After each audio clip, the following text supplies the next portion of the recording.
What were the basics of why Paul wrote not to defraud your spouses of sex?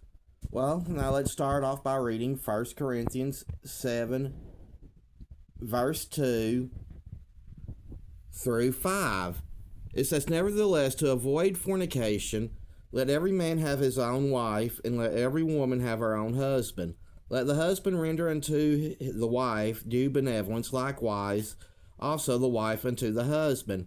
The wife hath no power over of her own body, but the husband likewise also the husband hath not power of his own body, but the wife. Defraud ye not one another, except it be with consent for a time, that ye may give yourselves to fasting and prayer, and come together again, that Satan tempt you not for your inconsistency."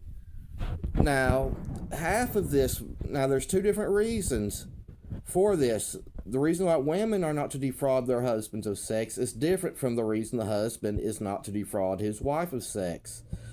To find out the reason why to find out the reason why the husband is not to defraud the wife of sex, you have to turn and read Exodus 21:10, where it says, "If a man takes another wife, then food, clothing, and marital rights, he is not to withhold from the first wife.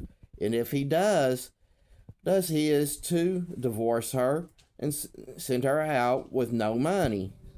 Basically, for the husband to not to refuse to have sex with his wife, that by that verse it is fornication. And the punishment is he is to divorce his wife and send her out with nothing but the clothes on her back. Now it's different when the woman defrauds the man, because that would violate what's all throughout Scripture.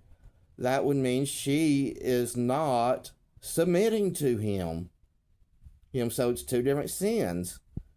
And what I find funny is right here where it is that this whole thing, or at least half of it, where the man is not to defraud his wife of sex, is based on a polygynous verse that tells a man how to treat his first wife if he takes another wife. That's what Paul is basing it off of. But yet people will still say that this is saying one man, one woman, when it's based on a verse that says, if a man takes another wife, then her food, clothing, and marital rights shall he not diminish. Interesting thought there, don't you think?